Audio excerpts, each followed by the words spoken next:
combating the climate crisis, and these and so many other areas, we are very pleased to have Sweden as a close partner. And we're also very admiring of the leadership that Sweden has shown with the OSCE in the chair this past year. I'm looking forward to actually having an opportunity to meet the new Prime Minister a little later today and offering her congratulations on behalf of the United States for what is truly a historic victory. I know the good work that our countries will do together will continue under her leadership, as well as my own partnership with the Foreign Minister. The OSCE is an invaluable institution, in no small part because it has a comprehensive view of security. It's not just reflected in military might, but also good governance, democracy, human rights. And I think that approach accords with the reality of the world that we live in. Countries that respect human rights and govern with the consent of their people tend to be more stable, more prosperous, more peaceful, and they make better neighbors. Countries that violate human rights and flout democratic values often sow instability in other countries, and rulers who abuse their power give license to other leaders to do the same. We're not truly secure unless we come together to respect both the sovereignty and territorial integrity of all countries and the human rights and fundamental freedoms of all people. And that captures the insight that's at the heart of the OSCE's work for nearly 50 years. It's particularly relevant now, when all of us are called to step up our commitment to democracy and human rights at home and around the world.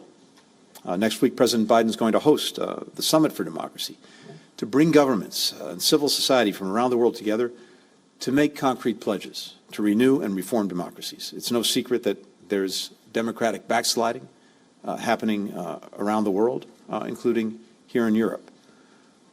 But the genius and resilience of democracy is that it is self-correcting.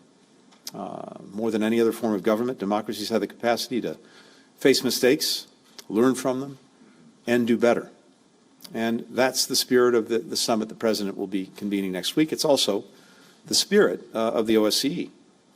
I'm grateful to have had the chance to affirm the OSCE's vital role in safeguarding democracy in Europe and beyond, and urge all member countries to be constructive participants in the OSCE rather than obstructing it from contributing to peace and security in Europe.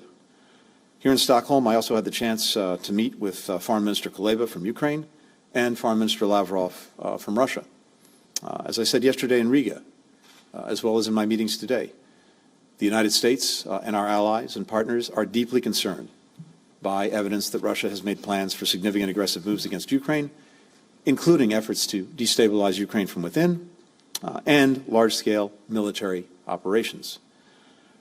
We've seen this playbook before, in 2014, when Russia last invaded Ukraine.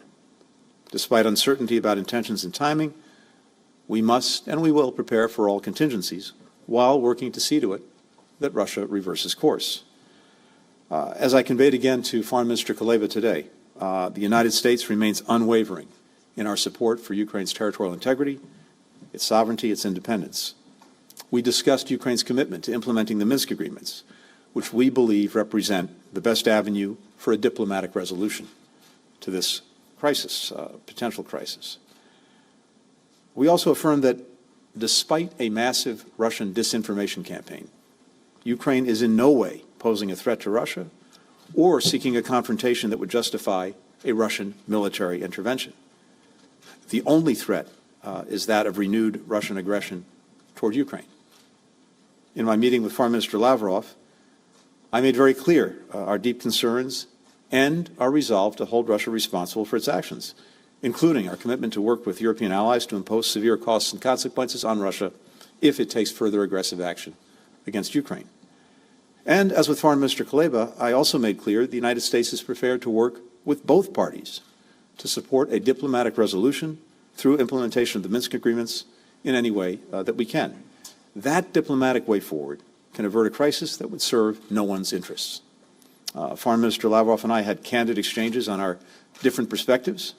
We agreed to report those back to our presidents, who may have the opportunity to speak directly in the near future. It's now on Russia to de-escalate the current tensions by reversing the recent troop buildup, returning forces to normal peacetime positions, and refraining from further intimidation and attempts to destabilize Ukraine. We're watching this situation very closely. We're in close contact and coordination with our allies.